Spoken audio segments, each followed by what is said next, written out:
I like to.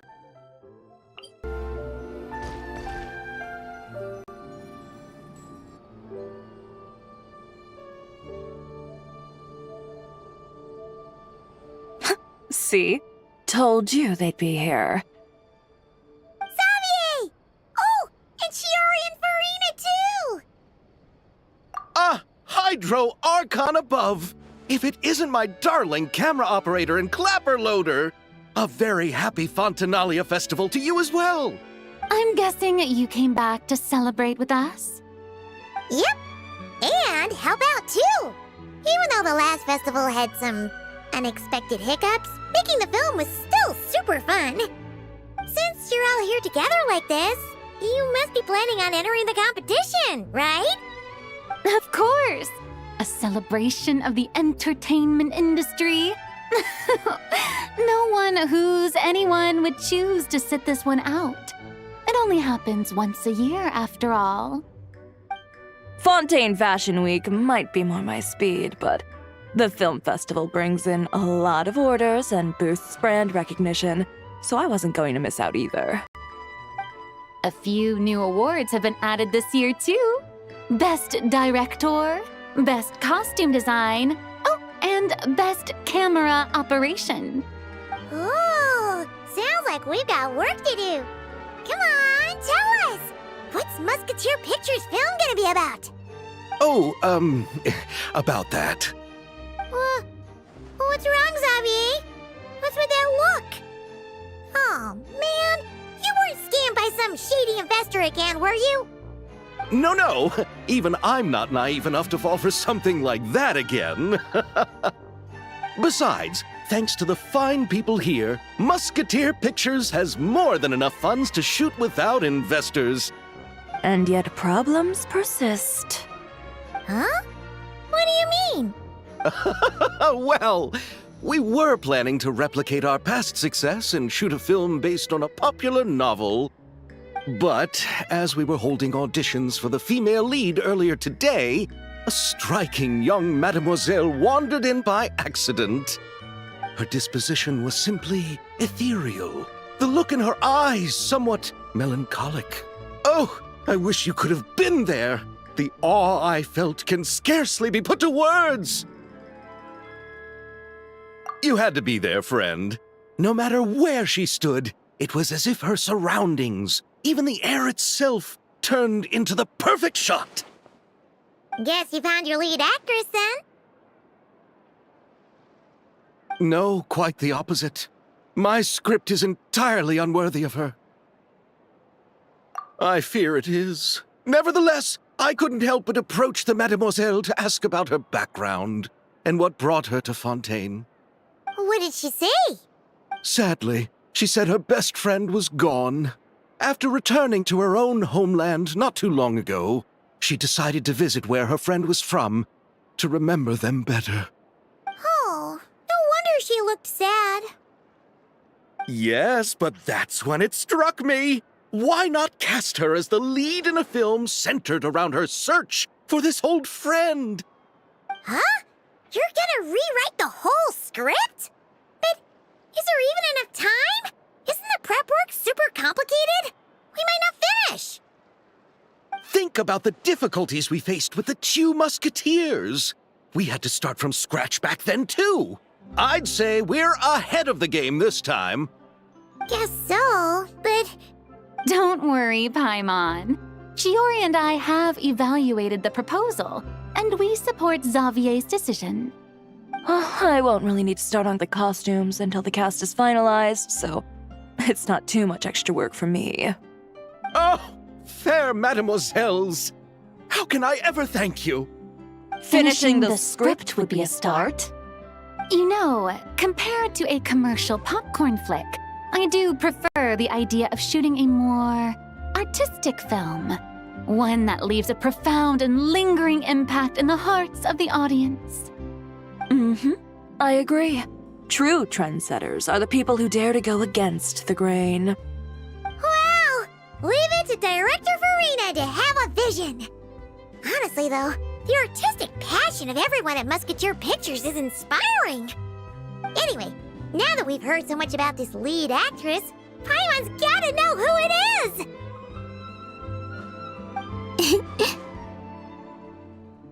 Ah! Columbina! What are you doing here? Hello. I was just walking past when I heard you talking about me, so I came over. Huh? You know Miss Columbina? Of course! Wait a second. Does this mean Columbina is the actress who inspired the whole rewrite?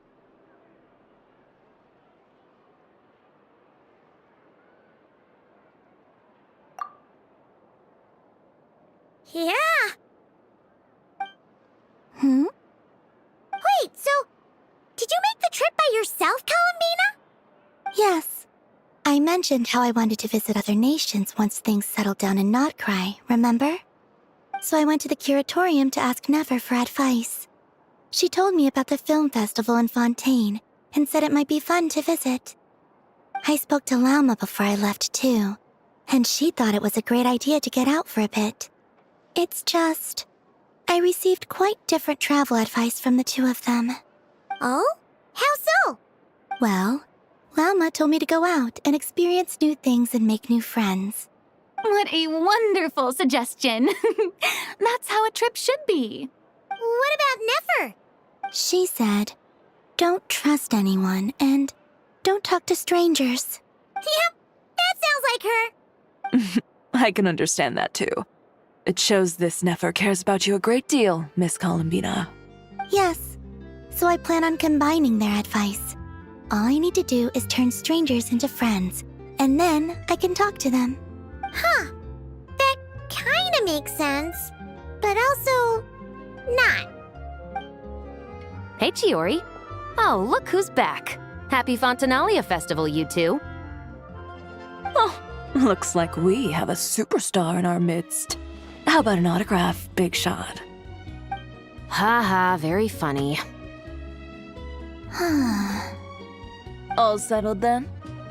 Yep, the Duke gave his blessing, and I cleared it with the Udex. During the festival, inmates with good behavior will get a chance to spend some time on the outside. Under the stringent supervision of the Special Patrol, of course. Risley! It's been a while. Happy Fontinalia Festival! Does that mean Veronique and her brother will be at the festival? During a specific window of time, sure.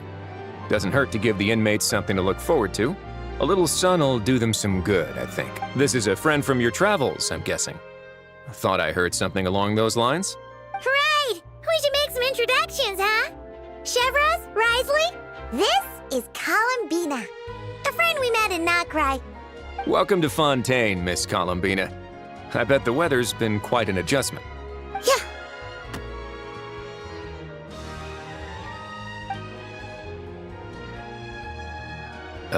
And not the good kind, I take it. No, I quite like it. It's a lot warmer than Notcry. Then what was the punch for? Oh, should I not have done that? The flowers that bloom here are so vibrant, and the people are so kind. I just wanted to become friends as fast as possible. Ah, so that was meant as a gesture of friendship. Is that right, Miss Columbina? Mm-hmm. Isn't that what friends do? Right. Might have been a bit premature in this instance, though. Your friend here is quite the character.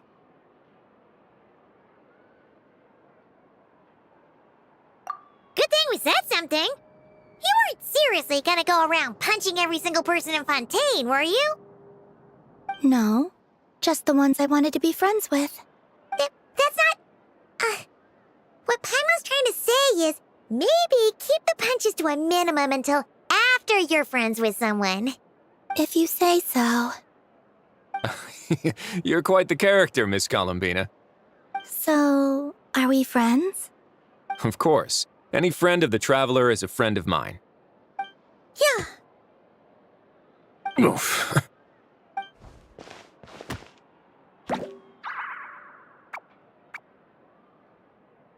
When it comes to friends, you sure know how to pick 'em.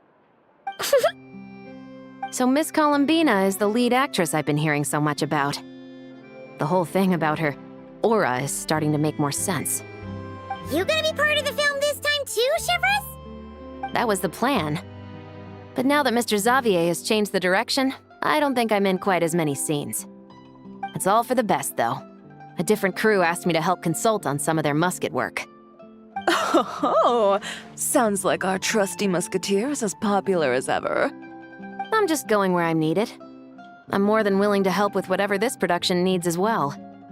Ah, well, speaking of, would you happen to know if there are scenic locations around the court of Fontaine that other crews haven't booked?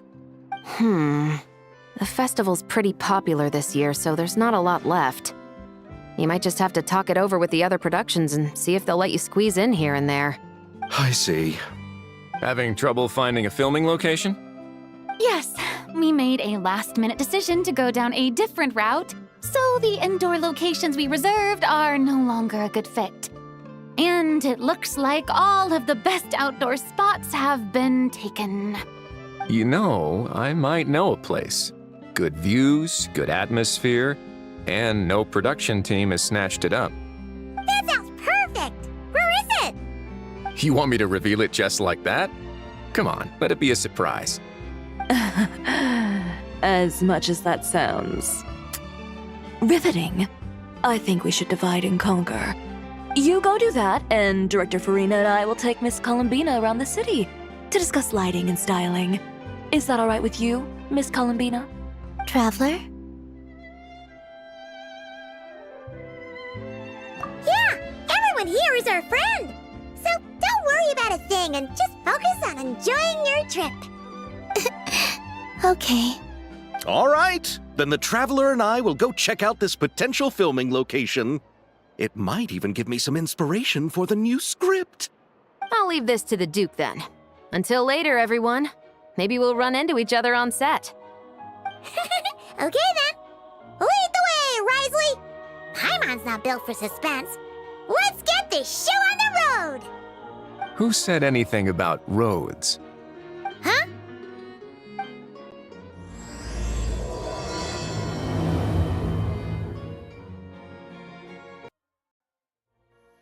No way! You brought the winglet up to the surface? It'd make quite the grand backdrop for a film, don't you think? Paimon's more focused on the fact that this thing is supposed to be underwater, inside the fortress of Meripede. True. And keeping up with the maintenance on a vessel this big is a lot of work. It takes a crazy amount of manpower just to keep it up and running. Oh, Paimon kind of thought it just sat there until you needed it. I wish it were that simple. The truth is the maintenance costs on this thing are substantial. So we decided to rent it out during the festival to earn some extra mora. Besides, the inmates are the ones who keep it in good shape. Seeing the fruits of their labor put to use is a good form of social rehabilitation for them. Huh, you've really thought this through. What you think, Xavier? Is this a good place to shoot? Ah, I've got it! Good messieurs and mesdemoiselles, I've got it! Gonna take that as a yes. The beginning is the hardest part, and the opening of this film has been eluding me, but now I know just how it should start. Glad to hear it. Thanks for bringing us here, Risley. Don't thank me just yet. This isn't quite a done deal. Huh? Not a done deal as in someone already rented it out? You said no other production teams had snatched it up. This person isn't affiliated with a production team. The rental fee was high enough to scare off plenty of other film crews, but she didn't blink. Made quite the generous offer, and didn't even attempt to haggle. Do you know what she plans to use it for? I'd like to at least have a rough idea before going in to negotiate. I didn't ask for the details, but I did see what looked like a fishing permit and a business license on her desk. My guess is she's planning on using it for some kind of restaurant or aquarium. A floating restaurant is sure to attract people, but an aquarium sounds cool too. The views from the ship make it a great spot for a date. The winglet might not be under my command right now, but it's always nice to see her admired. A film is sure to drum up some good publicity as well. I do hope we can work something out with the current captain. Well, guess we should head over and talk things out then. Best of luck.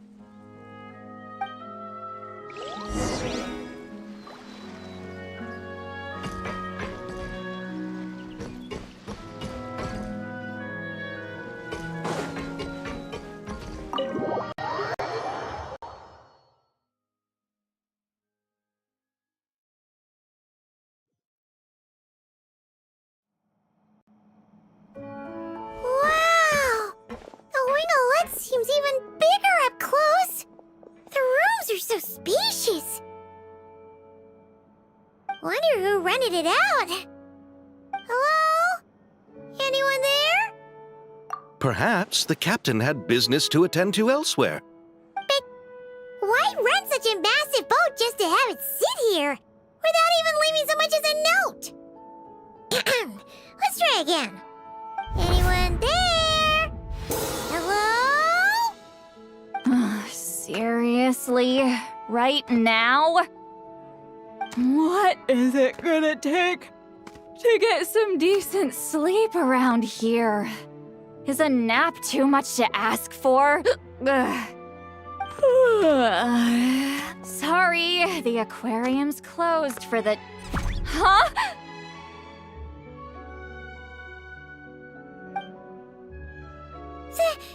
See Lolly?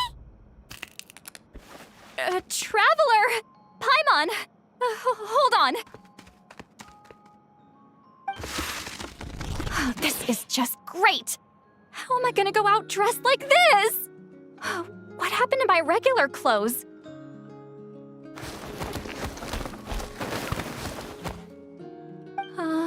The wash! I put them in the wash after I drank too much and fell into the fountain. Oh, this can't be happening. Am I seriously gonna go out like this? Think we might have caught her at a bad time.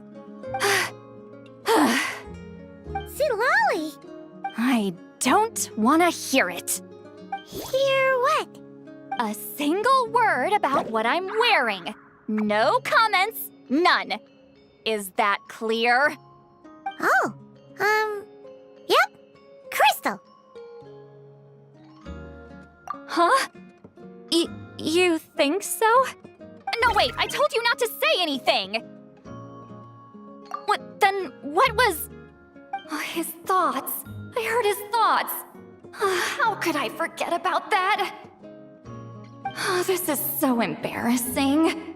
I seemed a little too pleased to get that compliment, didn't I? Wait, the mind reading went both ways. Does that mean the traveler's hearing all this too? Oh, you clearly did! Huh? What did we do? Paimon's not following. Nothing. It's nothing. Let's just move on. Did you need something? You're not here alone, I see. Hello, I'm Xavier, a film director and producer from Fontaine. I meant to introduce myself sooner, I just didn't want to, interrupt. No wonder we ran into each other in Fontaine of all places. You must also be in town for the festival then. That's right. We're helping Xavier with his film. In fact, we were hoping to shoot some scenes on this boat. You're the one who rented it out, right, Seed Lolly? Me? Rent a boat? I wish I had that kind of spare cash floating around. Not to mention the spare time. Don't get the wrong idea, though. I'm not here to sail off into the sunset and live out some cushy retirement life, okay? I'm not that old. Then why you dress like... how did you end up staying aboard the Winglet? Well, I heard one of my favorite light novels was getting turned into a film, so I came to Fontaine to catch the premiere. Originally, I booked a room near the Opera Epiclese, but I'm quite particular about where I sleep these days. I think it's an age thing. And that bed? I just couldn't sleep in it. I tried to find a different hotel, but with the festival, everything was completely booked. Just as I was worried I'd have to sleep under a bridge or something. I happened to spot a help wanted sign on the side of the road. Oh, so you're here to take care of the boat? No, I was hired to man the front desk. The pay is a bit low, but food and drinks are covered. And it includes room and board during the festival. Plus, the job is simple. So I thought I'd give it a shot. Wow! They actually thought you'd be a good fit, huh? What? You don't think I'm cut out for it? All I have to do is tell people the aquarium isn't open yet. Other than that, I'm free to do whatever I want. It's a pretty sweet gig. That's all? Yeah, I was also kinda shocked. But it's not a lie. Head downstairs and see for yourselves. There's nothing but empty tanks. Not a marine animal in sight. Did your boss mention anything about being open to film crews using this space? Our production was hoping to film on the deck for a few scenes. No. That never came up. You could just ask her. Oh, she's around? What kind of person is she? We should know what we're heading into. She's nice enough, I suppose. Pretty reasonable, too. Even offered for me to move to a bigger cabin if I was too cramped. Back at the Masters of the Night Wind, I'm used to being the one giving orders. But working under her doesn't feel like being bossed around. She seems to respect what I think. Wow, she sounds like a great boss. She did tell me she'd rather not be disturbed, though. She's been working on an important project, so I'd keep it brief. Got it. Thanks for the heads up. All right, the captain's quarters are this way. I can take... Wait. But I'm wearing... whatever. I doubt she'll care. Just follow me. Miss Guillotin? These visitors were hoping to ask you about something.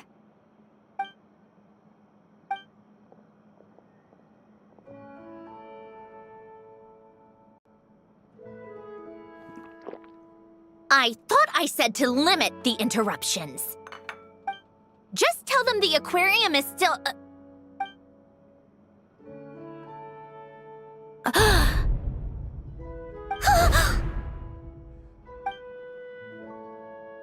Sandrone? You're here! Huh? You know each other? Are you okay, Sandrone? Do you still remember us? Everyone was so upset after what happened. We all missed you so much. Miss Seat Lolly, why don't you escort this gentleman to the reception area for a cup of tea? I have something to discuss with these two in private. Ah, I see. Right this way, Mr. Xavier.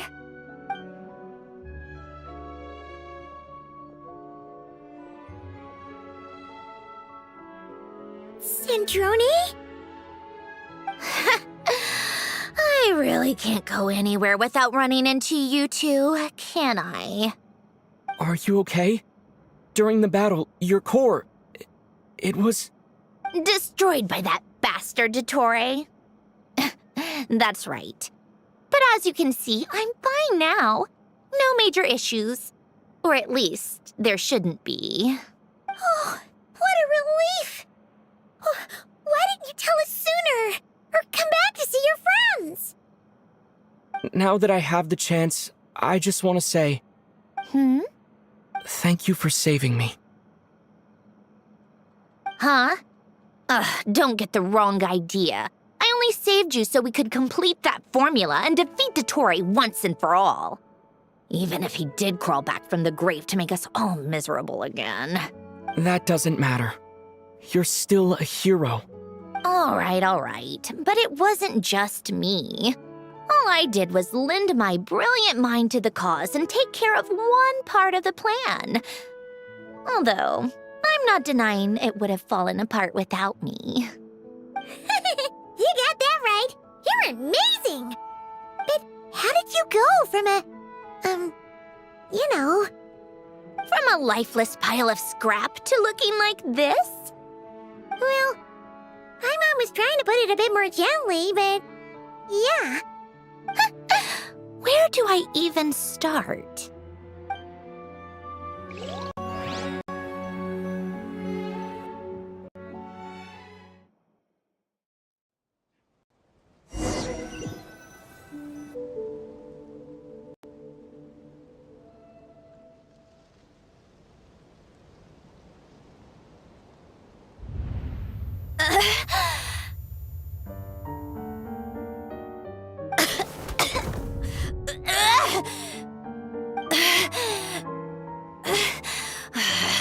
Curse it all! Where am I? Did we do it? How much time has passed? I'm not in one of that lunatic's experimental labs, am I? Wait, Fontanian decor. Books from the Research Institute. Phew. One thing at a time. Initiate self-diagnostics. Assess the extent of the damage. Cut power to compromised, non-essential components. Then reconstruct available action modules. Severe damage to the core. Dottore, you bastard. Polonia?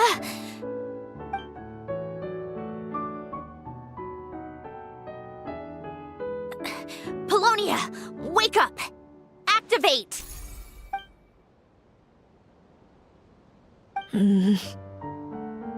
You're in even worse shape than me. Internal gears and energy circuits are barely intact.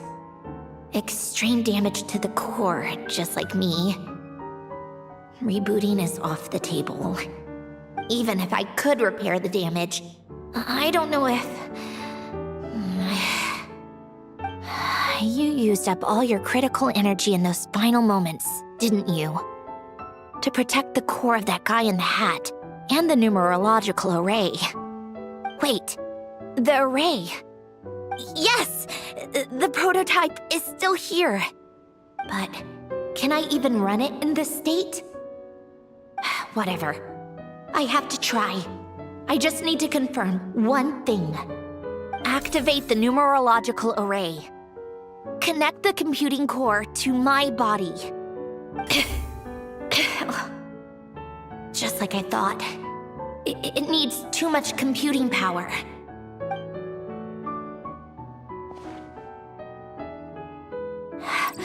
Cut off power supply to all functions except the thinking module. Please. I just need to ask one question. Initiate query regarding the 3 moon sisters. How many living moon goddesses are there in possession of the Trilunar Authority? 1. It worked. You did it, Columbina. You made it back. But how did I survive? The self-diagnostics showed damage severe enough to shut me down for good. What triggered the reboot? A built-in message? Only visible after a core reboot.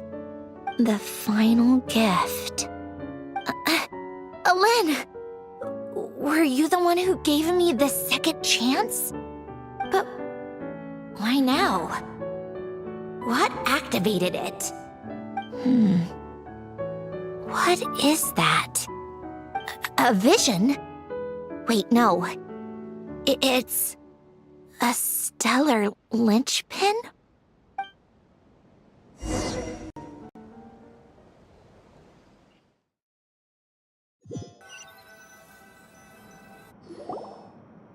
A stellar linchpin? What's that? You can think of it as a rare kind of vision. As for what causes one to manifest, well, that's still unknown. But in Snezhnaya, or in Afatui's research at least, it's believed to have some connection to the third descender. The third descender? We knew his remains were used to create the Gnosis, but this is the first we're hearing about a stellar linchpin. You knew about the remains? Right, of course. Look who I'm talking to. Yes, the heavenly principles used the remains of the third descender to create the seven gnosis as a means to consolidate the Archon system. Visions result from that same system, so extrapolating from there, it's clear that the manifestation of a vision is also, to some extent, related to the third descender. Still following? For those that wield them, visions serve as a means to channel elemental power. The same is true of stellar linchpins. The difference is that, when wielding elemental energy, stellar linchpin users often exhibit a unique kind of power that seems to come from beyond to that. It's believed that, when a stellar linchpin manifests, impurities from the remains of the third descender get fixed in place. Hence, the name. That's also believed to be the source of the strange power I just mentioned. We've heard that visions can appear when someone has a really strong wish or desire. Stellar linchpins sound kind of similar, so does that mean... Huh? Oh, don't look at me like that. I've never had any grand wishes or aspirations. Just a list of things that drive me up the wall. So if you're asking why this thing appeared, I have no clue. All I know is that without it, the gift Alen left me, this built-in second chance, never would have triggered. The damage to my core was too severe. But thanks to the stellar linchpin's manifestation, it did trigger. And after my core rebooted, I was able to repair the damage to my body. I also managed to import the numerological array, along with some of Polonia's surviving algorithms, into this form. Wait, does that mean Polonia is... Yes. Unfortunately, Polonia is... beyond repair. Oh, we're so sorry to hear that. But you also mentioned something about a final gift? Yes. Alen often spoke to me about wishes and desires when he was alive. I suppose he thought there might come a day when I wished for something, and was willing to sacrifice my own life to fulfill it. So he left me a chance to start over. No, never. Alen once said I was his proudest masterpiece. That might sound boastful coming from me, but it's also an undeniable fact. After Alen died, I started studying how Polonia and I worked. Polonia is essentially a computational machine, so it wasn't difficult to figure out the mechanical principles there. But when it came to my own structure, that's when Alen, the Lord Artificer's true greatness, struck me once again. I attempted to imitate it when I created Catherine, but in the end, she turned out to be nothing more than a superficial replica. What? But his creations go. Catherine is super impressive. We were shocked when we first found out she was a puppet. No, she's nothing compared to what Alen was able to create. Some of the mechanical principles of my own core are still a complete mystery to me. Keeping that gift hidden wasn't even a challenge for him. Just a shame I had to waste it on fighting Dottore. I just couldn't stand the thought of him coming out on top. If you put it that way, the world owes me a whole lot then, doesn't it? Wait, but all this still doesn't explain what you're doing here. Risley said you rented the ship and even had some kind of fishing permit? That's because I'm trying to go back to the place Alen and I lived when he was alive. My former home, I suppose you could say.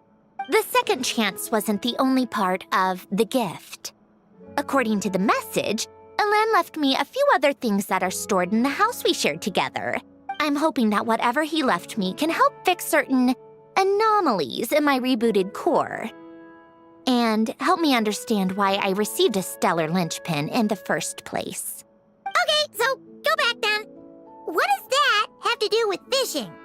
And to think I'm talking to the saviors of Fontaine.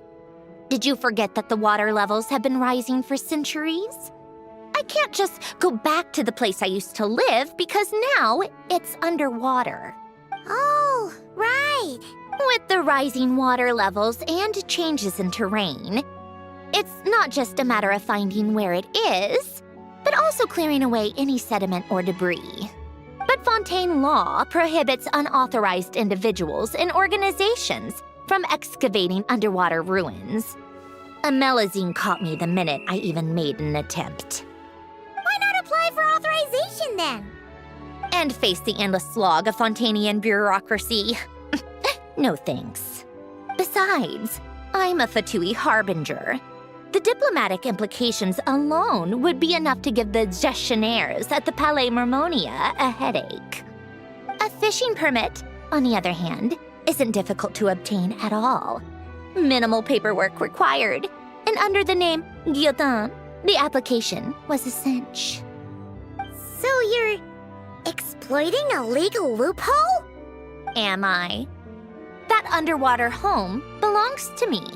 If I happen to chance upon it while doing some fishing, what's the issue with that? Of course, I do have to catch some fish to put in the aquarium, just in case the gestionnaires come to check up on things. That's also the reason I hired someone to man the front desk. Huh? But isn't that kind of a waste? He went to all the trouble of getting a business license and rented out this giant ship. Just for show? If you want to run an aquarium that bad, be my guest. Use the facilities however you want. I'm certainly not going to stop you. All I want is to go back home and see what other gifts Alain wanted me to inherit. Hold on. Enough about me. What are you two even doing here?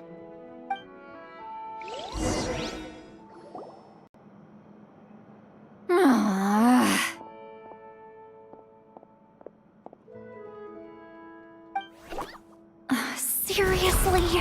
They've been in there forever. The reaction when they saw each other was strange, to say the least. They're lucky I was nice enough to leave the room and give them some space. Back in the Masters of the Nightwind, I'm the one who gets to kick people out. I just want to know what they're talking about. Should I cast a little eavesdropping spell? Oh, no, what am I thinking? I'm Granny Eastley, the great shaman of the Masters of the Nightwind. I can't do something like that. This is just ridiculous. Making me wait out here for so long? Where's their respect for their elders? Oh, here they are. Were you back there arguing or something? What took you so long? The two of you are already acquainted with Miss Guillotin, then?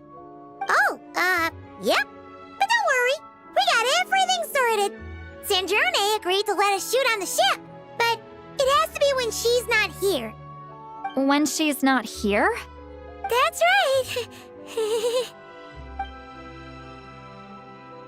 You'll excuse me if I didn't exactly ask for this little reunion. I wasn't planning on seeing anyone. Like I said, my core is severely damaged. Even with the gift, there are anomalies that are making things unstable. I don't even know if I can continue to function without issues. So the priority is to fix these anomalies and get answers to my own questions. Then, I can see the people that need seeing. Anyway, just let Sandrone know when you plan to film Xavier, and she'll, steer clear. I do hope I'm not causing Miss Guillotin too much trouble. No! She just wants to keep a low profile for her own, complicated reasons. She doesn't want anyone else to know she's here. Understood. I'll be sure to keep that in mind. Oh, and see Lale? Huh?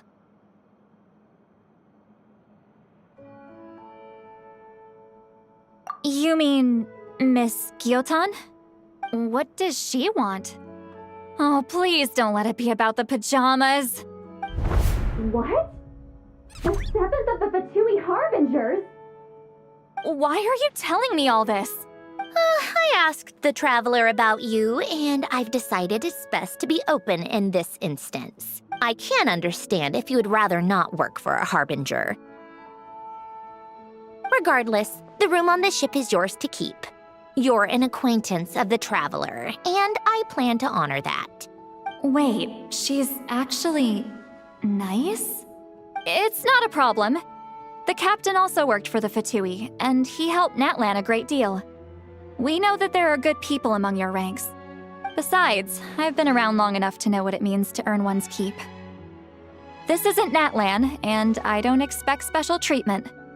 Besides, sitting at a desk isn't exactly back-breaking work. I appreciate that perspective, great shaman.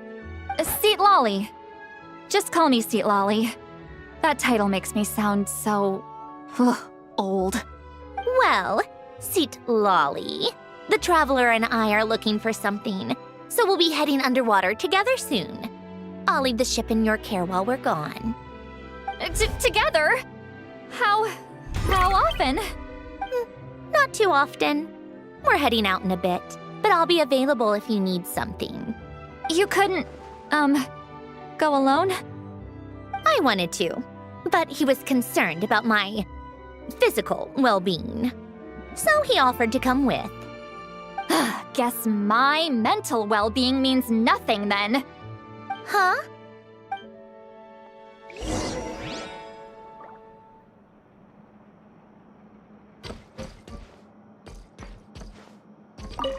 Miss Guillotin is so generous.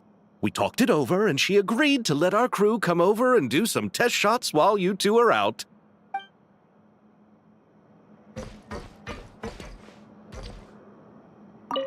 Just be quick about the whole thing, okay?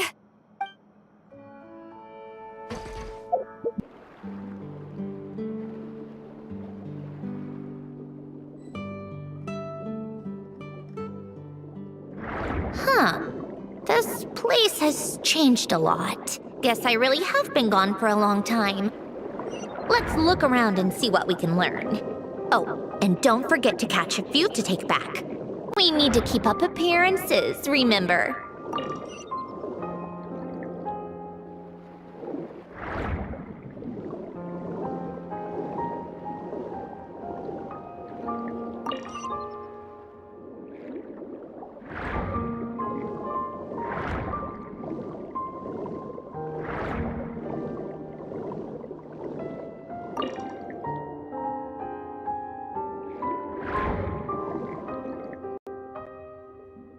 Poisson isn't too far from here, right?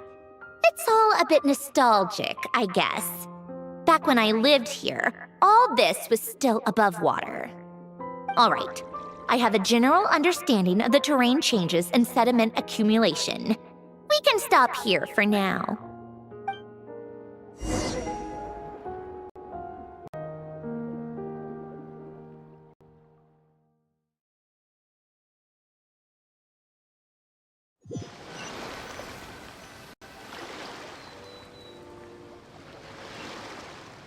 That went smoother than expected. I appreciate the help. No problem. You doing okay though, Syndrome? Seeing your home look nothing like you remember, that can't be easy. I'm fine. Times change. People change. That's the one thing you can actually count on. I made peace with that a long time ago.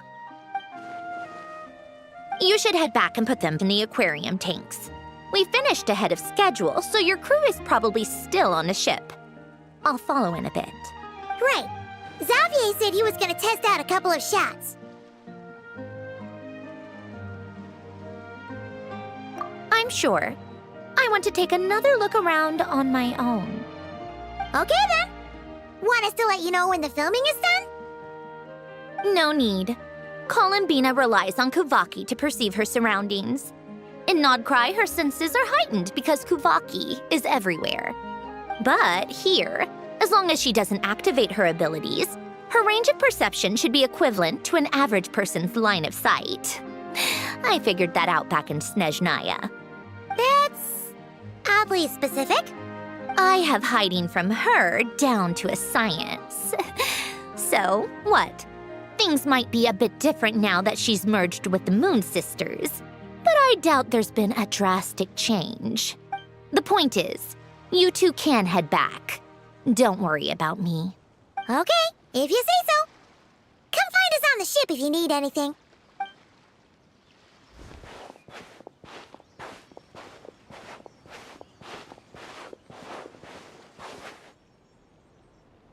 What did you leave for me, Ellen? Did you know I would come back? Or did you make it so I would have to?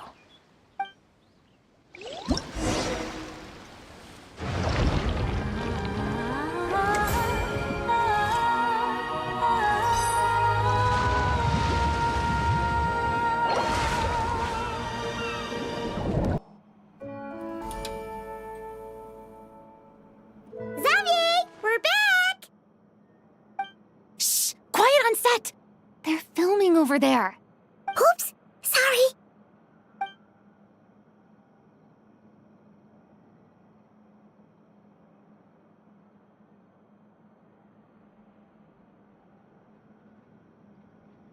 What's your take, Detective? Bullet wound to the chest. Gunpowder residue on the clothes. The victim must have been shot at close range. You think it was someone they knew? Yes. It's possible the suspect arranged for them to meet at this very spot. A reasonable deduction. But you're overlooking a crucial clue.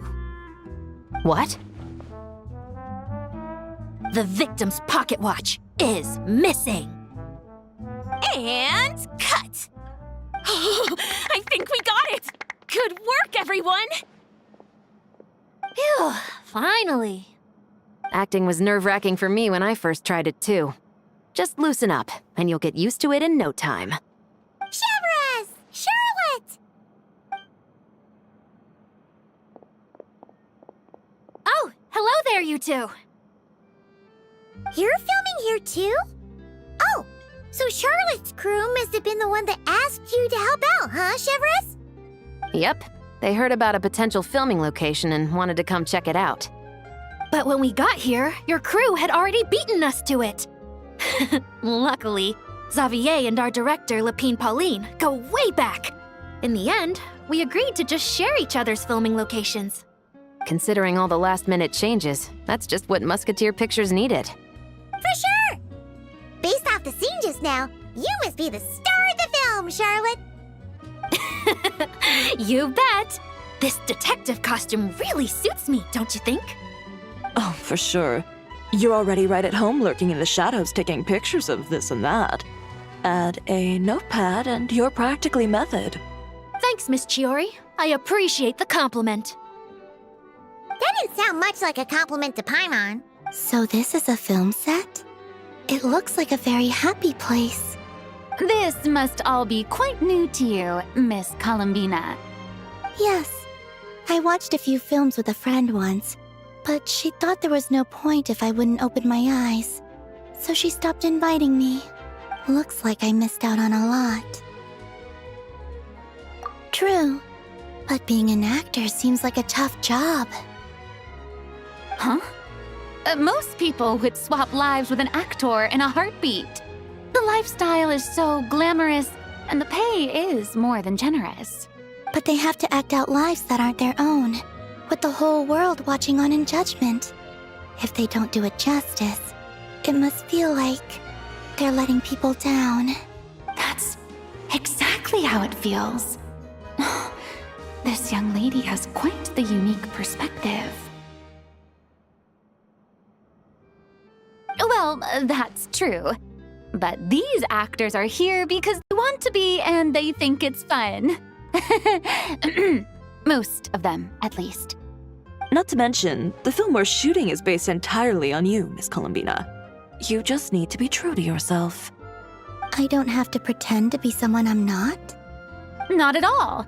Authenticity is what we're after. For example, this first scene opens with you on the boat, sailing to your friend's homeland. You just need to think about that moment in the story and picture how you would feel. Oh, okay. We're all here? Wonderful! Let's head to the deck and get shooting. Oh, and this is for you, dear Paimon, your clapperboard. Whoa! The very same. I saved it just for you. Thanks, Xavier! Feels like being reunited with an old friend. Of course! That said, I have a different job in mind for you this time, traveler. Our film is focusing on a single protagonist, so conveying the subtle changes in her state of mind is of the utmost importance. In addition to the actor's own performance, another way we can convey that is through lighting. Huh? But there's already a lighting specialist, isn't there? Yes, but it's clear the traveler and Miss Columbina share a deep bond. You might have a better chance of understanding her frame of mind in certain scenes. Oh, that makes sense. So, what do you say? Willing to take on the role of lighting specialist? It's settled! I leave the job of translating our leading lady's inner thoughts in your capable hands.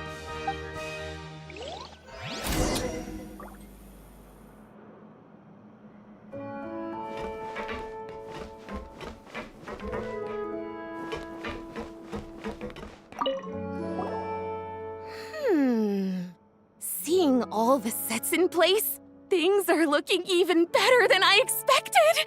The actors are doing great too. Editing it all together is gonna be a piece of cake. Bet I can finish it in one night. Hi, Lapine Pauline. Hey, you're back! The timing couldn't be more perfect. If there's one thing you absolutely can't miss, it's the Fontinalia Film Festival. And you're a director this time. That's so cool. It's all thanks to my apprentice, Nanette. She's the one who told me to read Great Detective Herlock in the first place. And then it struck me. This would make a great film. What about your savings, though? You didn't... Yep, I went all in. Paimon was worried you'd say that. Oh, relax. It's different this time. I met director Xavier back during my camera outsourcing days, so I got to know the industry a bit. I know exactly what our film needs and what the fans want to see. So be sure to check it out. I'm confident we've got a winner on our hands. Sounds like it. But we've got some filming chops ourselves. It's definitely still anyone's game. Then may the best film win.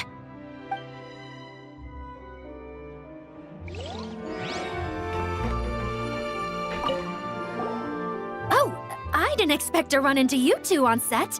Happy Fontinalia Festival. Nice acting back there, Charlotte. Thanks. I'm, usually the one behind the camera, so it's actually pretty nerve-wracking being the center of all that attention.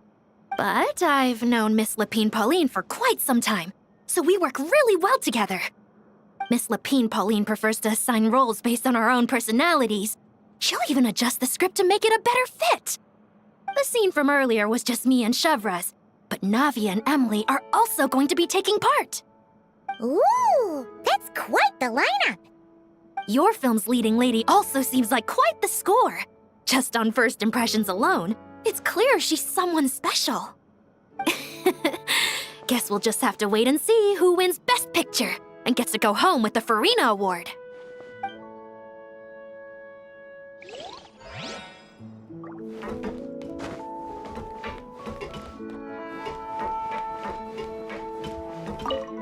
I want to ask for an autograph so bad, but I can't do it dressed like this. The cast of Great Detective Herlock. Duh! I came all the way here just for the premiere. But I didn't expect to end up on their film set. My laundry just won't dry. The weather here is too wet.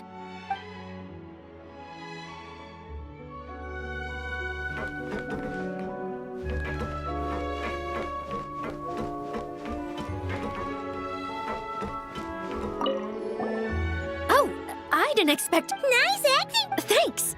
But, Miss Lapine Pauline prefers— The scene from earlier was just— Ooh, Your film's leading lady also—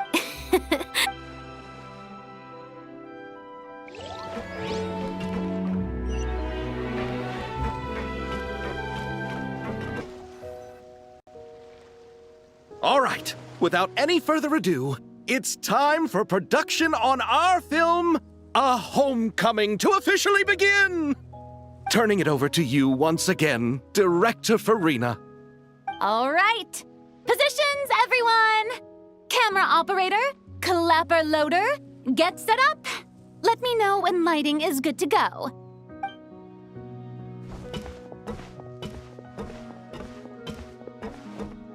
All you need to worry about, Miss Columbina, is hitting your mark. Other than that, just focus on immersing yourself in the emotions of the moment. Okay. Good. Lighting, are we ready?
Ready. All right, quiet on set. 3, 2, 1, action! This is her homeland. Columbina. Cut! The emotions I'm looking for were definitely there. Let's just try to keep it a bit more natural. Oh, but definitely keep that gesture at the end. I loved how real it felt. You looked genuinely moved. All right, if you're ready, let's go for another take. Miss Columbina? That presence. It kind of felt like... Sandrone?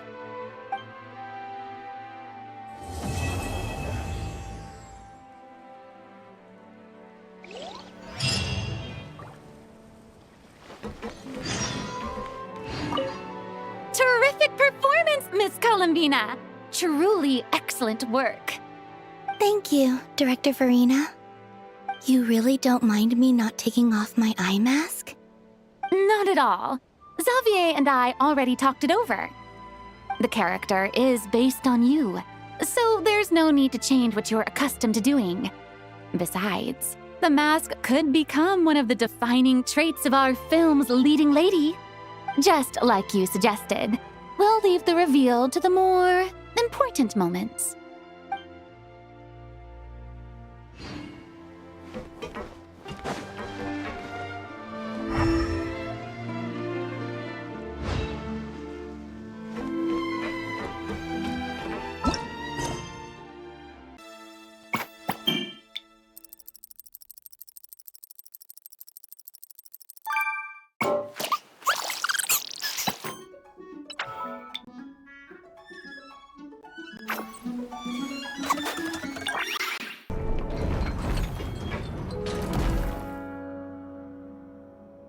Ah, you're here. We should get going then. Xavier and the others should be filming soon. How's it going? Have you managed to figure out the location of your home yet? I've narrowed down a few potential locations. We just need to take a sample from each one. Once the equipment analyzes them, we should know the exact location and where to find the entrance. Great! We should get started then.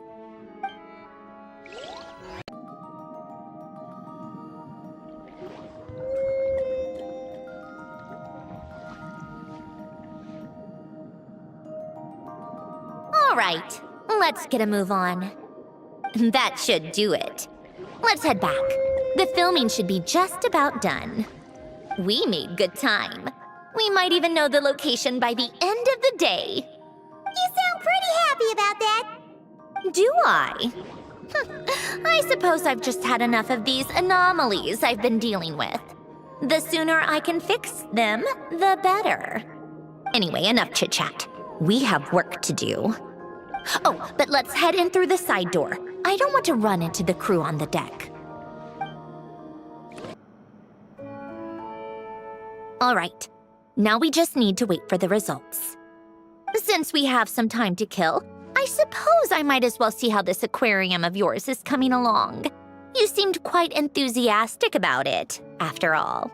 It's really coming together!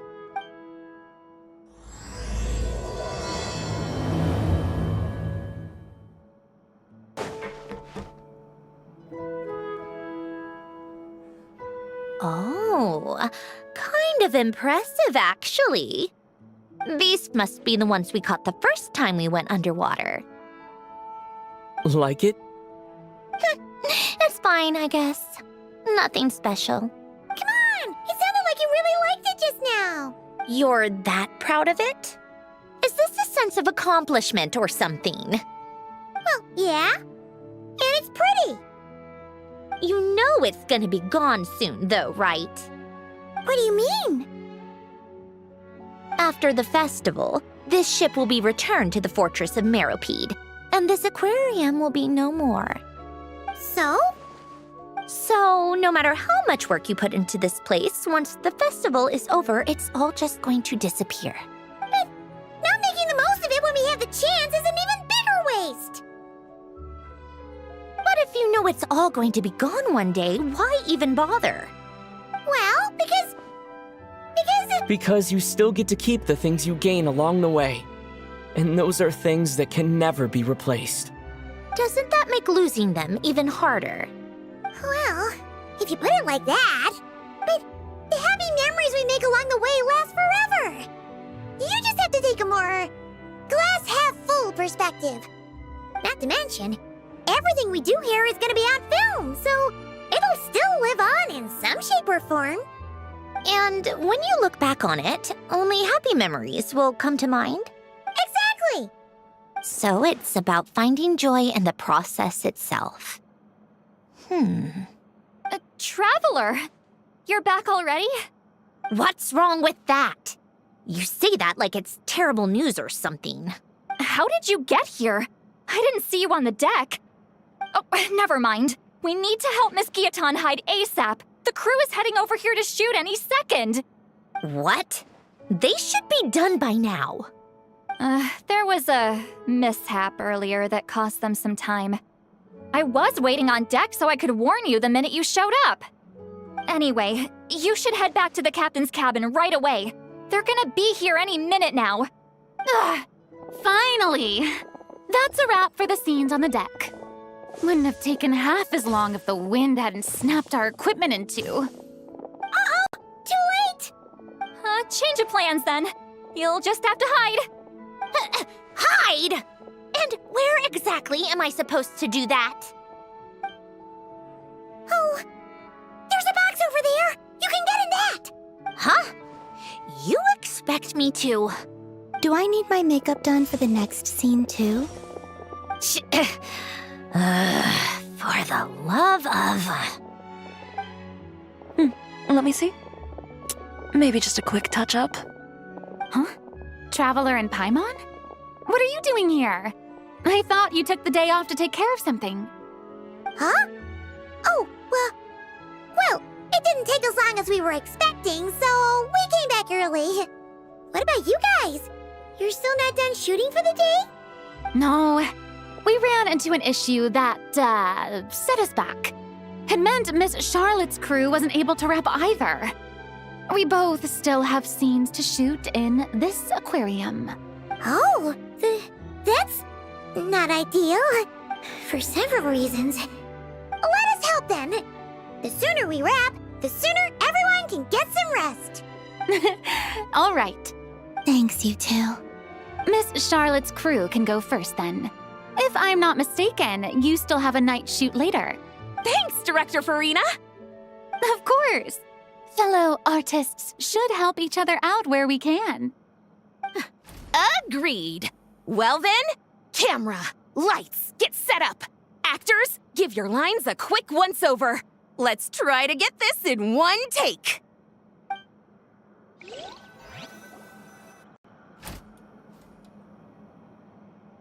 All right, places, everyone! And 3, 2, 1, action! So, the story ends like this. But when Duke St. Germanus departed, he clearly said that everything was beyond redemption. Huh? That sounds familiar. Wait, it's from that novel I came across while researching the numerological array. He's only a genius when it comes to mechanics, and everything else, he's just an ordinary person. Huh? What was that noise? Whatever, I'll just fix it in post. Miss Jacoba, please don't speak as if I were the accomplice. Not so hard. This box isn't sturdy enough for that. This is why I keep saying, don't put too much trust in Clockwork Mecha. Unlike humans, machines don't have a heart. A heart?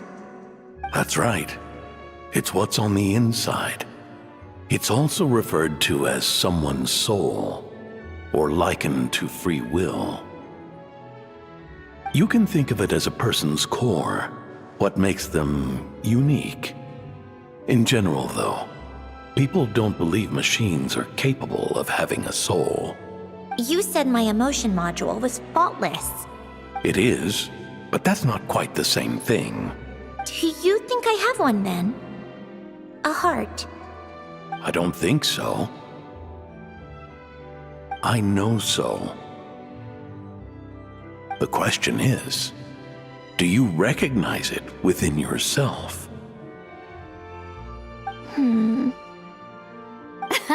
That's where you're wrong. I can't believe this. Forcing me to hide in a box and listen to this drivel. Me. In the end, clocks tick through tranquil years. Fish swim in crystalline springs. No matter how grand a dream is, it will fade away like this. Forlorn, wordless, silent. And cut. That was a long one. What did you think? If she makes them do another take, I'm going to flip a lid. And not just the one to this box. Oh, there were some weird audio things going on, but acting-wise, it was great. It's a keeper. Perfect. That means I can get out of this box. It's our turn. Camera operator, set up for the next scene.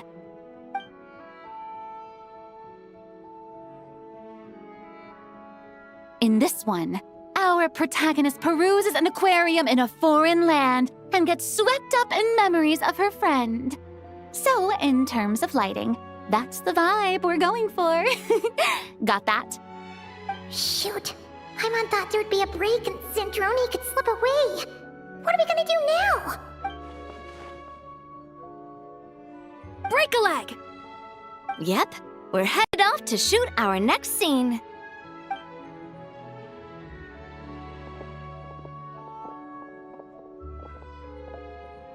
All right, quiet on set. We're about to start rolling. Ready, Miss Columbina? Miss Columbina?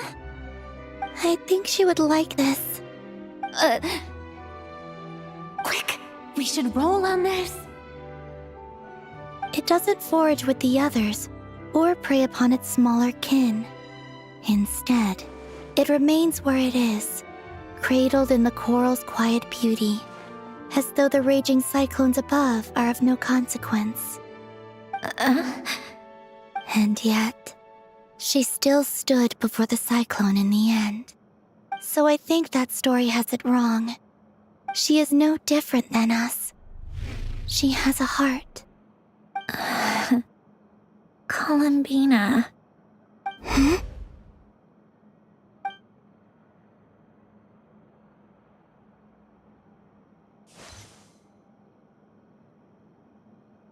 Uh-oh, is she onto us?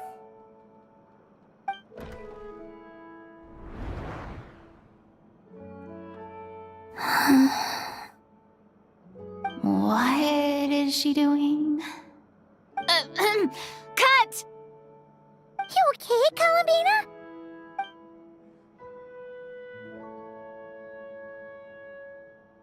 Hmm? Oh, yes. I just thought... Why don't we take a short break? It's been a long day of shooting so far. That last take was beautifully organic, though. We can use it as is. No need to go again. Thanks, Director Farina. But I'm fine to continue. You're sure? In that case, let's shoot some quick B-roll. Then we can move to our next outdoor scene.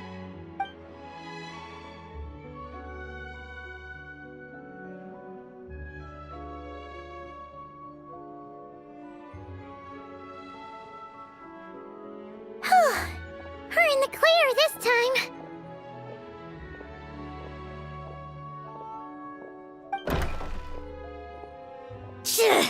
Ugh! Absolutely suffocating. You okay, Sandrone? Right as rain. Come on, let's go check the test results. It's time for me to go home.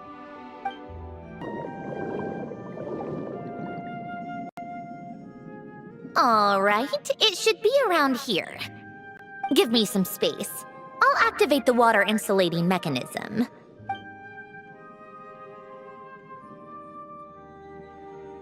The what? Alain, much like Renee, had long predicted that the water levels in Fontaine would rise. Thanks to his expertise in mechanics, he was able to implement a few simple measures to protect our home from flooding. I told him there was no need, that I would just move when the water rose too high. But it would seem he knew a day like this would come.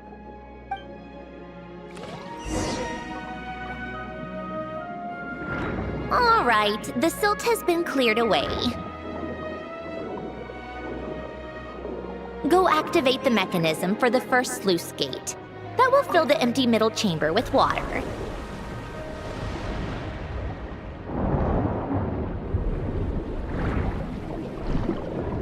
All right, now turn on the drainage mechanism in front of the second sluice gate, and this chamber will become empty once again.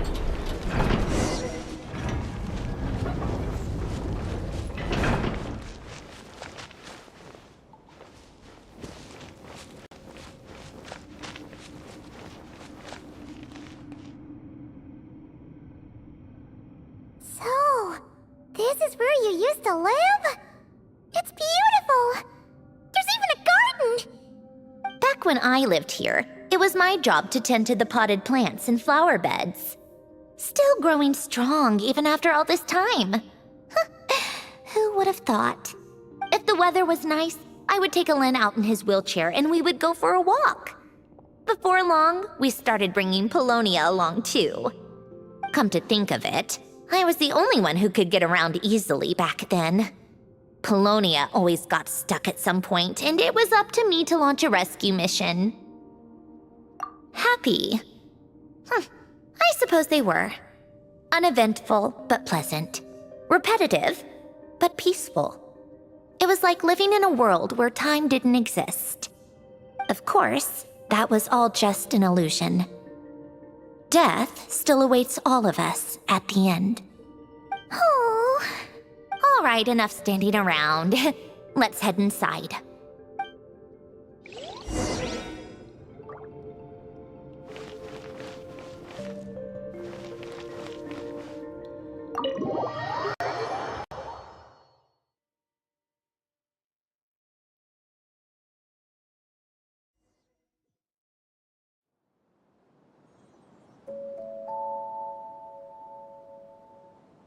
Yep, this place is exactly how I left it.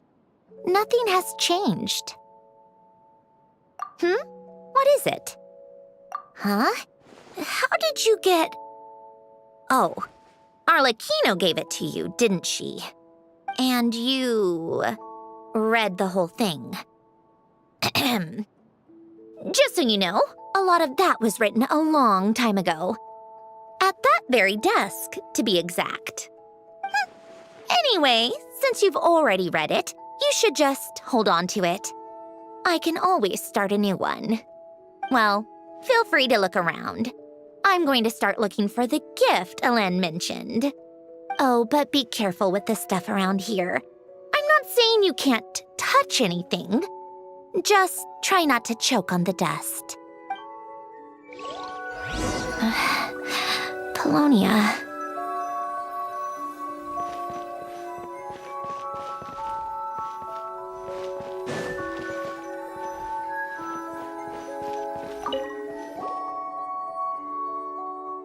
Wait, the people in this picture look kind of familiar. Oh, this was taken when Ellen and Renee were both still at the Fontaine Research Institute. Before their falling out. In his later years, Ellen would often sit by the fireplace and stare at this picture, wearing an expression somewhere between guilt and longing. He said he sometimes regretted not helping his friend when he needed it most, even if just to stop him.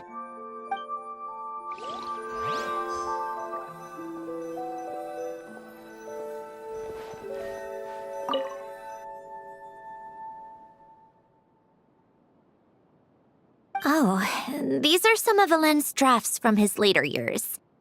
Just casual doodles, really. And these are just some unimportant letters. I couldn't be bothered to sort through them before I left.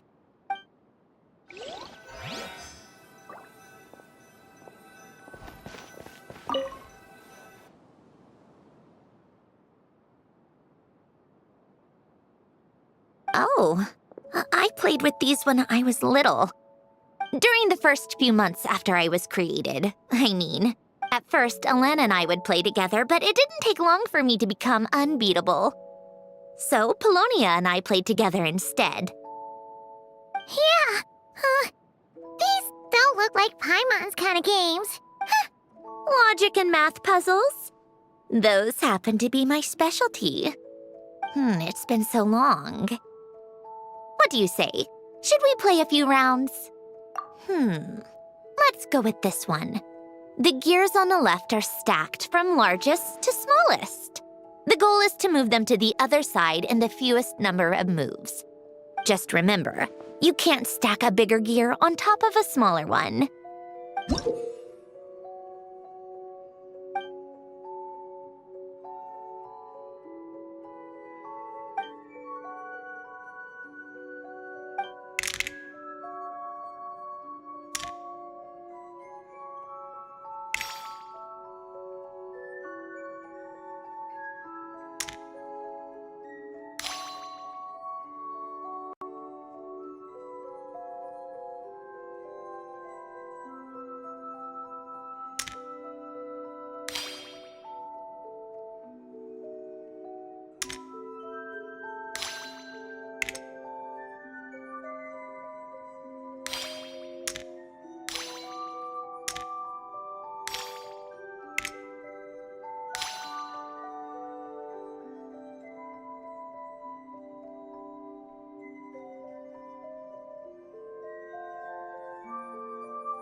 Need help?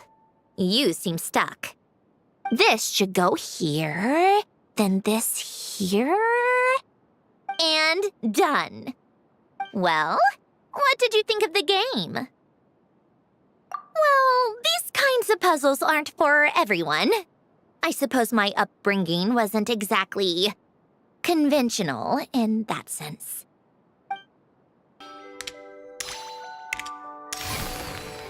Looks like it took you a few extra moves. My first attempt was the same. You'll get better with practice. Well, what did you think of the game? You showed quite a bit of promise, too. We should do this again sometime.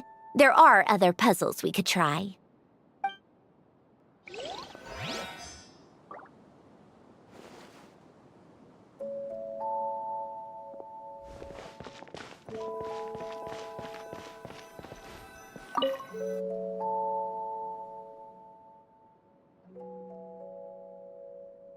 This was Elaine's workbench.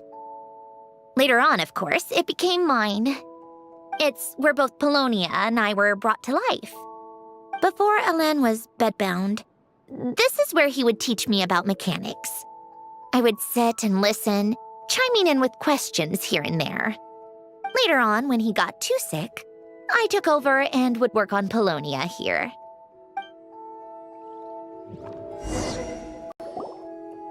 Wow! This house is filled with so many memories! It's so cozy and charming! You should have seen it in its prime, when people actually lived here. A lit fireplace, a steaming cup of coffee. That's the real deal. You know, we also used to have a mechanical piano that Elaine built. Oh, how chic! Elaine never played it much. He probably wasn't able to at that point. But I managed to teach myself. Music theory is essentially math after all. Once you learn the patterns, it's not really that difficult. I loved perusing Elaine's collection of classical music. The chords and harmonies felt like individual mathematical puzzles. It was fascinating, so I did some composing as well. But as Elaine continued to deteriorate, even the sound of music began to grate on his nerves. So I got rid of the piano. Aww. Back then, I assumed a piano was like an ordinary clothing rack, commonplace in every home and easily replaceable. It was only after I left that I realized how hard a good piano is to find. Enough about that. Elaine's gift should be just in here. The only things undisturbed before I left were a few of his personal belongings.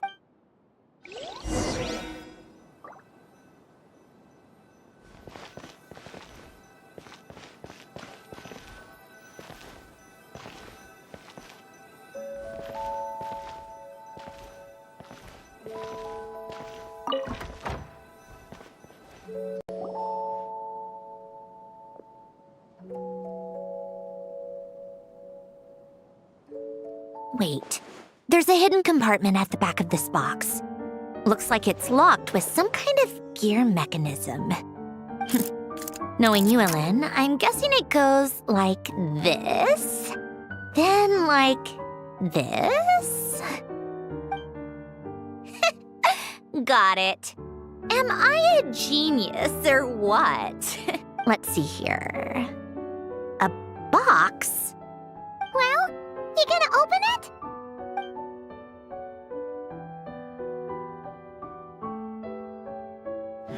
It's heavier than I was expecting. Just how much stuff is in here?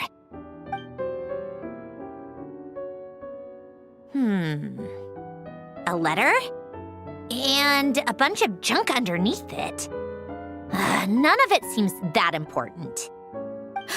Wait a second. This should be it. A cube? It's a multidimensional algorithmic core. Elaine would use it to store information. Only Polonia and I have access. All right, I'll start looking into the core and the letter. Feel free to go through the rest of the stuff and see if there's anything useful.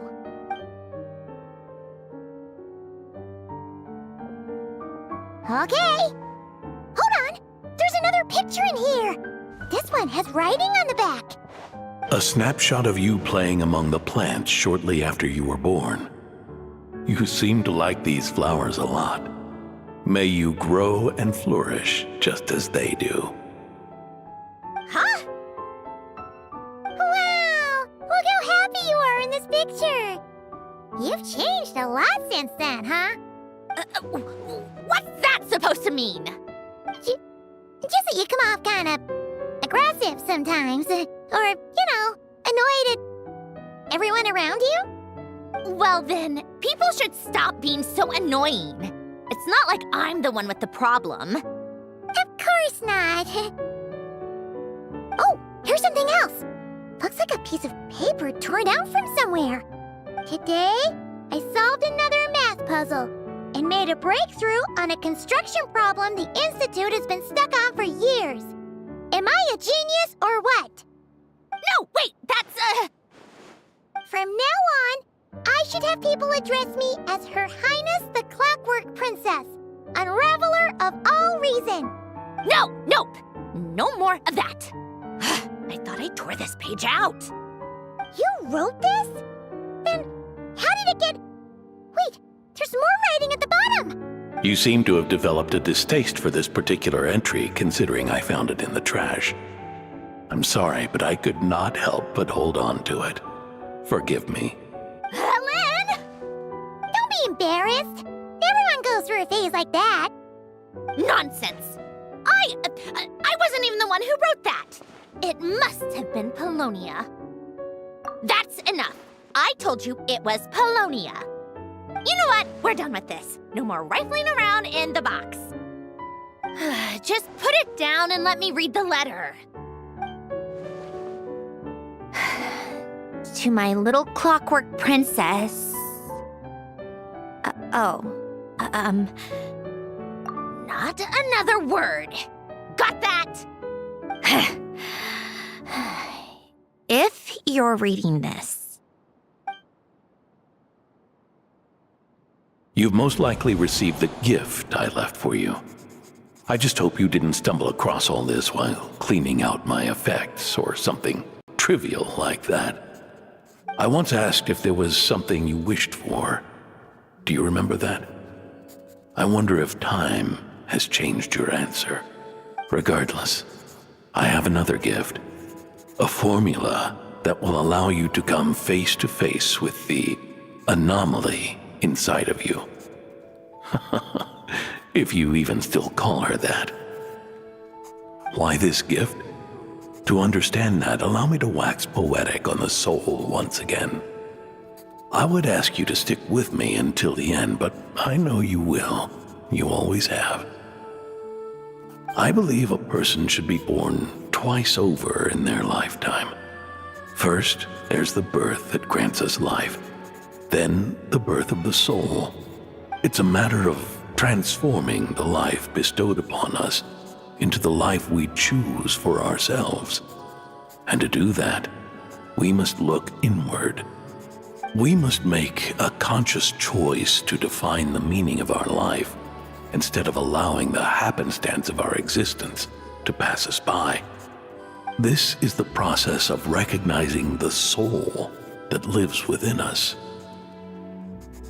You are my proudest masterpiece. I told you that long ago. But to me, you have never been a creation or a machine. To me, you're just like the rest of us. You have a heart. In fact, some theories think of the human brain as nothing more than a machine, and thought the product of its computations. So you see, perhaps we're not so different after all. Your inner machinery is just far more advanced than most. No matter how one looks at it, the heart is a complex thing, a place where logic and reason collide with our emotions. Your computational capacity allowed you to become sentient and develop logical reasoning. But it also granted you something that, on the surface, might seem contradictory. Emotion.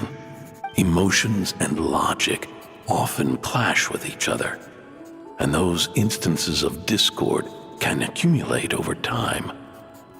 That is the source of what you refer to as the anomalies within you. As you told me once, you've always known what you don't want. Yet you've never wished for anything in particular. Similar to how a blind person can feel when a part of their body is in pain without being able to fully visualize its form, such is your relationship with your soul. So, what I leave you now is this: a formula that will allow you to see the shape of your soul. For if you want to protect your heart, you must first be able to recognize it within yourself. Of course. Whether you use it is entirely up to you. You are, and always have been, free to do as you wish. Regardless, whether by my formula or some other means, I trust you will know your heart one day. You always were a fast learner. And the smartest person I've ever known. Ellen. Oh. I'm fine. I've already figured out how this formula works. Let's get out of here and then we can use it. You made up your mind already? You're gonna do it? Why wouldn't I? Resolving the anomalies within my core is the reason I came here in the first place. No, I can do this on my own. But, do you want to watch? What do you mean? I already know what anomaly I need to resolve. Like Alen said, she's an amalgamation of all the times my logic algorithms have clashed with my emotions. And by resolve, you mean that literally, or...? Yes. But if you, let us in like that, wouldn't that mean letting us see a bunch of your, inner thoughts and secrets? If what Alen said is true, then I'm about to be... born anew, or whatever. This is your chance to be lucky enough to witness it. Besides, you already read my whole diary. When it comes to keeping my innermost thoughts to myself, well, I think that ship has sailed. You're really sure about this? How many times do I have to say it? I finally let you in as... friends, and you want to question it. I'm not gonna offer a second time. Enough with the mushy stuff. Just follow me.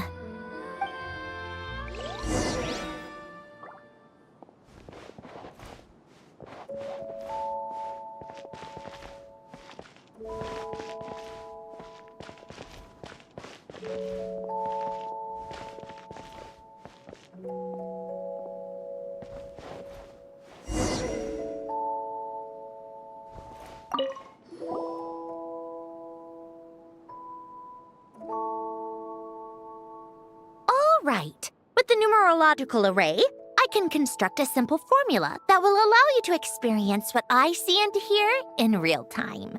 Oh, just like St. Lolly's sense-sharing technique. Been there, done that. Huh. Sounds like that shaman has some tricks up her sleeve. The arcane and the mathematical are both fundamental laws of this world. Being able to achieve a similar result through both isn't surprising. Anyway, let's get this show on the road. But no comments from the peanut gallery, okay? I know I offered, but I still don't want any interruptions.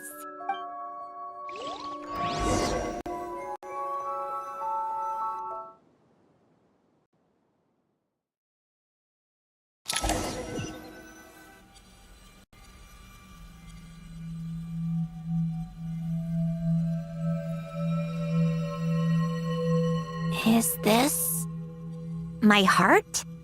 No, it's probably just the result of Alen's formula. A space dedicated to resolving anomalies. Huh. But it looks like the walls are all... mirrors? You made it. About time. Is that me? From the past? You just spoke of anomalies. Well, here I am. What happens when emotion contradicts reason? Shall we sit down and talk?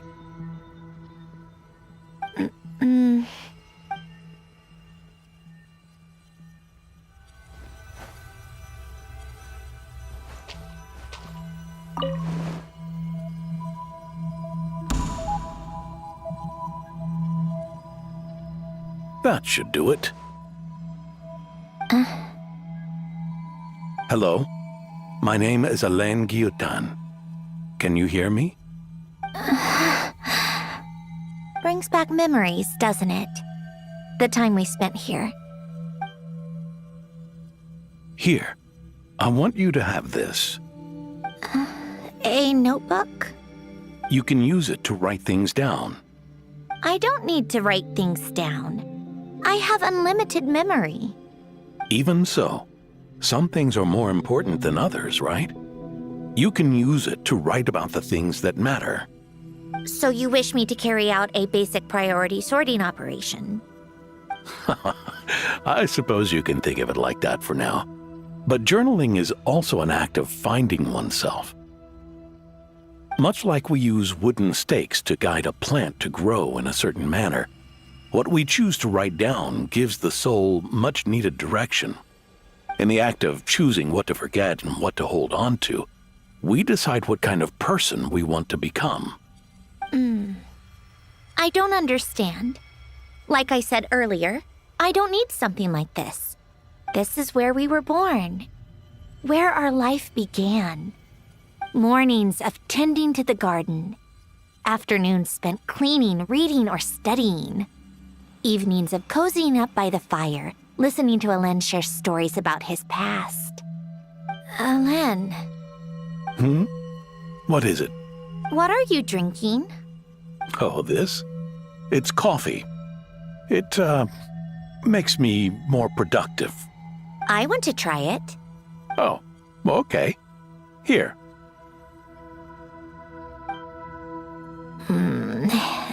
Bitter. Speaking of, why did you design me with senses? Taste, smell, touch. Well, I'm not quite sure. It just felt like the right thing to do. I suppose I hoped you might have a life of your own one day, and that you deserve to experience all life has to offer. Oh. Still bitter. But the smell is nice. I thought those peaceful days would go on forever. You know that's not possible. Maybe. But how was I supposed to know the end was just around the corner? That was just bad luck. Was it? Well, it certainly became a pattern, now didn't it?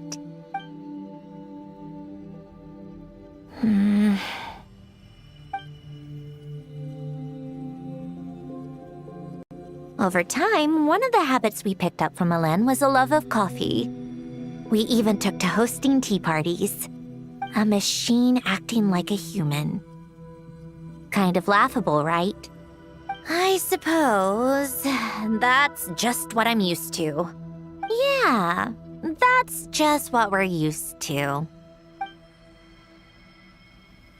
Hey, this place isn't half bad. Great spot for a party. More and more people seem to be showing up to my tea parties uninvited. Anyone care to explain? Can you blame me? I saw Columbina leading Capitano somewhere, and I had to see what that was about. I had simply asked Columbina where I might find Arlecchino. I have business to discuss with her, and Columbina suggested looking here. Tartaglia and I were unaware that this was a private gathering. Apologies for the intrusion. It won't be for long. Whatever. Just add it to the list of annoying things that have happened today. What's one more? Since you're here, you might as well stay for a cup of tea. See? Told you she wouldn't mind. Much obliged, Sandrone. Well, look who we have here. Good thing I brought extra desserts. This has turned into quite the occasion. Capitano, I was just about to go find you. Pardon the intrusion. Rest assured, I won't sully your gathering with talk of work. We can have our discussion later. Spoken like a true gentleman. A certain unmannered 11th seat could learn a thing or two. You know, you really should start being nicer to me, Rosaline. Or I might just snatch that 8th seat right out from under you. I'd like to see you try. If you're gonna fight, take it outside. The only mess I plan on cleaning up is tea-related. I still don't understand how our quiet afternoon turned into such a crowded gathering. One by one, people just kept barging in. And then, one by one, they left without a word. Yeah, pretty annoying, huh?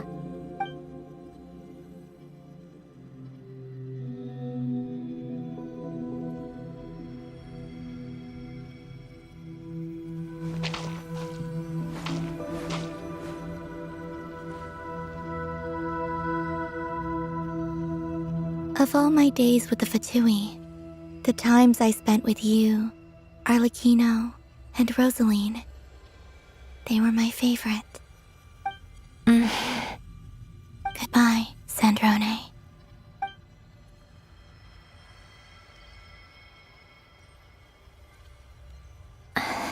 Don't go, Columbina. We should have just said that.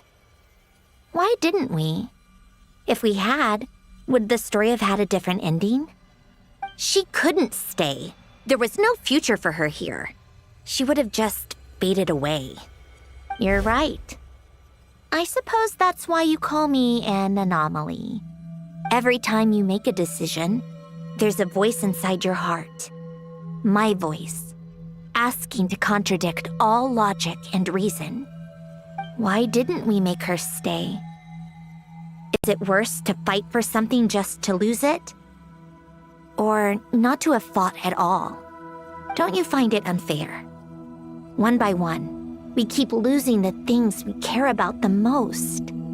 But in the end, whether I want to fight for something or cry over all we've lost, you just push it down and pretend not to hear.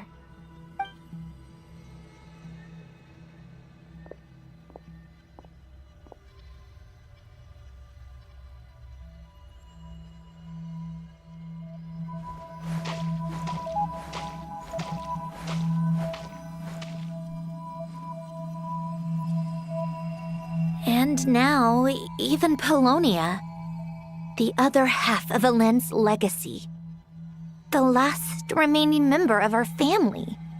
Even Polonia is no longer with us. I did everything I could, but it's just like Elend always said. Polonia was one of a kind. There was no replicating what he managed to create. Don't you feel like our connection to the past is fading bit by bit? Like, even the things we have left are slowly slipping away. I suppose. But you can't move through life without having to say goodbye. And even as we experience loss, there are always new things to be gained. Ever so logical. What's your take, then? It feels like the more I care about something, the faster the world takes it away.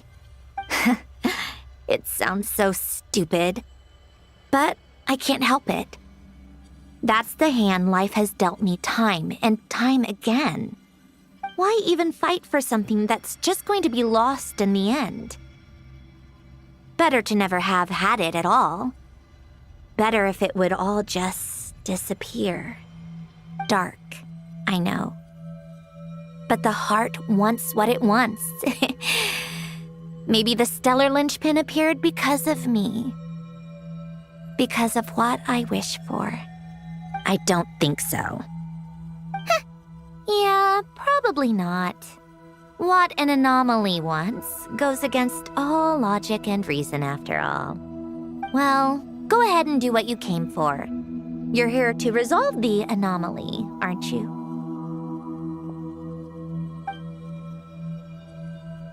Yes. What's it gonna be? Keeping me imprisoned here like before? Or eliminating me entirely, like debugging a code? That might actually be a mercy. I don't care. I just don't want to experience the pain of loss ever again. Go ahead. I'm ready.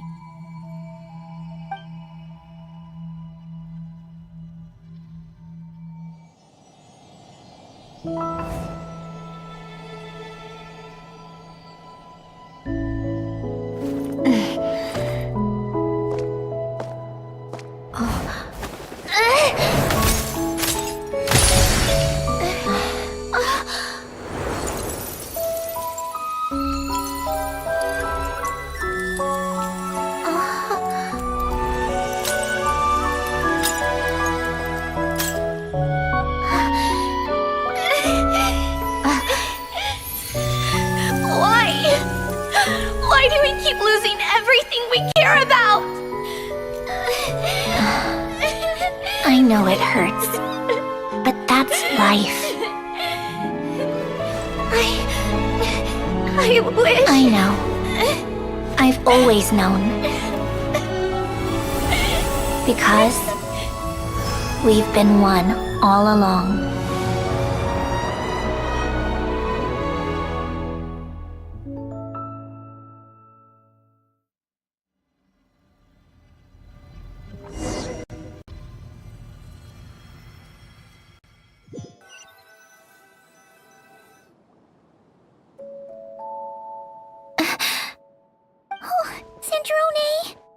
I'm fine. It's okay to cry, you know. Cry? You've gotta be kidding me. Save the comforting for someone who needs it, Paimon. The emotional side of my core algorithm. My emotion module has always been fully developed and operational. Ellen tried to tell me that too. I've just chosen to ignore her voice all this time. I suppose. Come to think of it, it's kind of like the aquarium on the ship. The aquarium? The old me took one look at it and saw something I would inevitably lose. So I stopped putting in the effort. Then, one by one, the fish all swam away, and the place became even more bleak and depressing. Pretty pathetic, right? Don't say that. A lot of people would feel the same. It just shows how much you care about what you have. Now? After seeing what you've done with the aquarium, I have to admit, I think it's beautiful. It's like you said, we get to keep the things we gain along the way. And those are things that can never be replaced, because we choose to hold them in our hearts. Well said. Besides, I've already died once.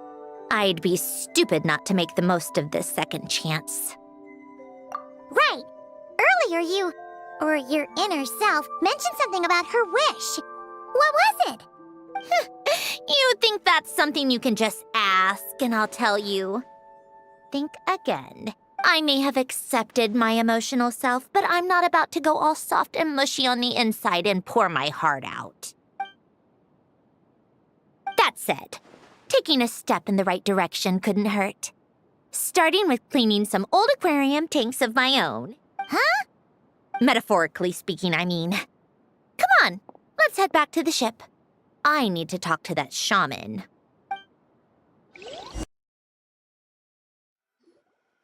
Huh? Resentful lost souls? You couldn't get comfortable sleeping near the Opera Epicles, right? Well, I bet that's why. The Fountain of Lucine is where all the water in Fontaine gathers. So that's where the emotions within the water converge as well. Hold on. If it's souls we're dealing with, feeling uncomfortable should have been just the beginning. I should have been able to hear their voices or something. And under normal circumstances, I'm sure someone of your talents would have. The problem is, these souls are no longer complete. Remind me how they ended up like that again? You mentioned something about them being split apart? Yes, it's called soul severing. Renee of the Nartsitzenkreuz Ordo came up with it.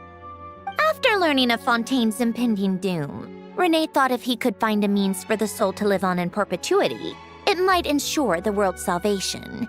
Soul severing was the first step of his research. Unfortunately, his theory of the four orthants was imperfect at the time, and a failure along the way caused his physical form to dissipate. Jakob, another member of the Nartsitzenkreuz Ordo, sought to carry on Renee's legacy and restore his physical form. He even used some of the people who stood in his way as test subjects for his research. By severing their souls? Yes.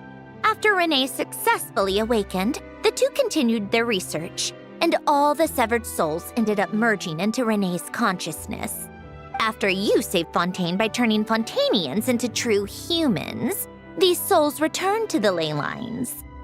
But the souls severed before Renee awakened had nowhere to go, doomed to forever wander the waters of Fontaine as listless spirits.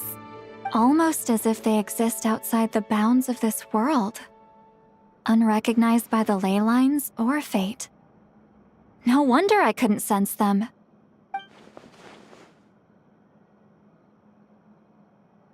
Not only that, but over time, they began to fuse with other entities. Their inner resentment lured in all sorts of evil beings, which corrupted and defiled them into nothing more than accumulations of filth. But the full transformation must have been recent. Otherwise, the Udex surely would have noticed. Wait, no, he must know already. That would explain the underwater Melazine patrols. No wonder I kept running into officers from the Mara Chaussee Phantom earlier. In that case, let's go find Nervalette and we can sort it out together. No, not just yet. Why not? For one, the diplomatic castle alone would be a nightmare. Even though I haven't reported back to Snezhnaya yet, I'm not planning to leave the Fatui anytime soon. Besides, with me here, success is a done deal. Involving other people would just complicate things. All I need is for Miss Seatlolly to help pinpoint the location of this monstrosity. Think you can do it? With my eyes closed. This is what I do. I'm a lot better at it than manning a desk, at least. But, how exactly do you plan on resolving this soul stuff? Even to me, there's no obvious answer. Seems pretty complicated, all things considered. Just trust me. I have the perfect solution. Oh, all right. If you're that confident, we'll follow your lead. Why the sudden interest in helping Fontaine with this, Androne? You never knew Renee and the others, right? No, I didn't. And you're right. This problem has nothing to do with me. I wouldn't get within 10 feet of the Nartsitzenkreuz Ordo or its members. But in his later years, Elen told me he regretted not helping his best friend when he needed it the most. He also felt sorry towards Marianne for being too lost in his mechanical research to look after her properly. If he were still with us, I think he'd do the same. He might have a few choice words to say about it, but even after everything, he wouldn't leave his friend's mess for someone else to clean up. Friends shouldn't hold grudges or leave behind regrets. Fixing what happened between him and Renee was one of his greatest wishes. All I'm doing is fulfilling it in his stead. You know, you really do seem a little different now. You mean everything that just happened wasn't for nothing? Why, thank you for pointing out the obvious, Paimon. Just washing off the grime of the past. Turns out, a lot can build up after being ignored for so long. What's this about aquarium tanks all of a sudden? They go off on some grand adventure and what? Now they have their own private code? Stupid. All right then, Seatlolly. Tracking this thing down is up to you. Huh? Oh, right. No No problem. You got this, Granny Eatsley! You, come with me to Hotel de Boer for a drink. Right now. Why? Because I said so. Miss Guillotin, I'll report back on the location tomorrow morning. Just need a drink or two first to bolster me up. Well, don't let me keep you. All right, you. Time to go. I've got scores that need settling. Huh?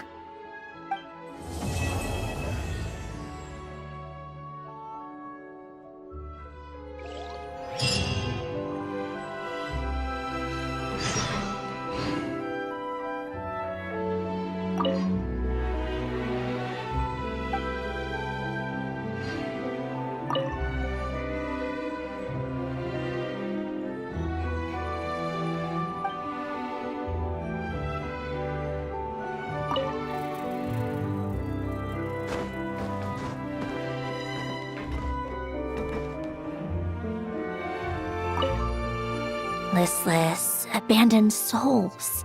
An accumulation of resentment and filth.